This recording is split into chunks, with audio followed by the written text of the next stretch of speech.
রহস্য উদ্ঘাটনের পরিকল্পনা নিয়ে ভয়েজার বিজ্ঞানী ও প্রযুক্তিবিদদের দল সৃষ্টি করলেন দুটি অনুরূপ মহাকাশযান ভয়েজার 1 ও 2। তাদের প্রথম গন্তব্যস্থল ছিল বৃহস্পতি ও শনি গ্রহ। কিন্তু এই সুদূর গন্তব্য এক কঠিন প্রশ্নের সামনে এনে দাঁড় করালো আমাদের। ঠিক কিভাবে ভয়েজার মহাকাশযান দুটি পৃথিবী থেকে কোটি কোটি মাইল দূরের বিপুল গ্যাসীয় গ্রহগুলিতে পৌঁছবে? তাদের ভাগ্য ছিল সুপ্রসন্ন। পৃথিবী, বৃহস্পতি, শনি, ইউরেনাস এবং নেপচুনের মহাকাশে অবস্থান ছিল আদর্শ। এই গ্রহগুলোর এমন সুবিধাজনক অবস্থান আরো 176 বছরের আগে আর একবার আসবে না। সময়টা ছিল যথাযথ।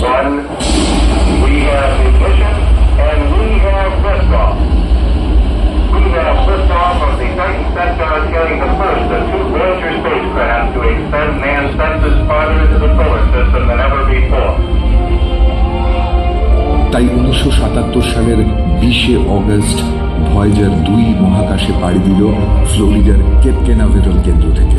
5 সেপ্টেম্বর ভয়েজার 1 ইতিহাসের দীর্ঘতম পথ অতিক্রম করতে তার যমজ মহাকাশযানকে অনুসরণ করল।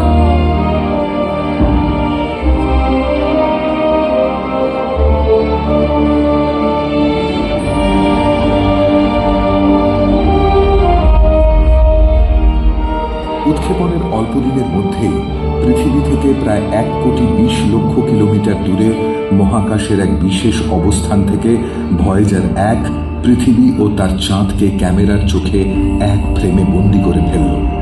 সর্বপ্রথম আমরা দেখলাম আমাদের বাসস্থান, এই পৃথিবী আর তার চাঁদ বিপুল মহাকাশে কতটা ক্ষুদ্র। কিন্তু দীর্ঘ পথ অতিক্রম ও প্রতিকূল পরিবেশ থেকে সৃষ্টি বিপদগুলো দেখা যাচ্ছিল। পৃথিবী থেকে পাঠানো সংকেতে সাড়া দেওয়া বন্ধ করল ভয়েজার 2।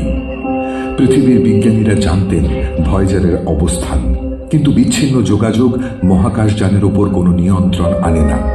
এই মূল্যবান যানটি মহাকাশে আরেকটি আবর্জনার রূপ নিতে চলেছে। অনুসন্ধানের এই মহান উদ্দেশ্য বুঝি বিফল হতে চলেছে।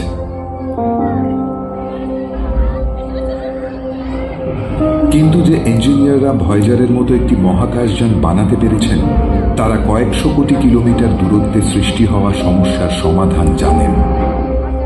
তারা দেখলেন ভয়েজার 2 এর রেডিও কার্যকারী রয়েছে, কিন্তু তার টিউন করার ক্ষমতা বিকল হয়ে পড়েছে। নাসার প্রযুক্তিবিদদের গণনা করে দেখতে হবে সঠিক ফ্রিকোয়েন্সিটা কি, এবং পৃথিবীর ট্রান্সমিটারকে আবার টিউন করতে হবে ভয়েজার 2 এর রিসিভারের সঙ্গে সমন্বয় ঘটাতে। কোনো খবর পাঠাতে গেলে প্রত্যেকবার তাদের এই টিউনিংয়ের মাধ্যমে সমন্বয়ের কাজটি করতে হবে।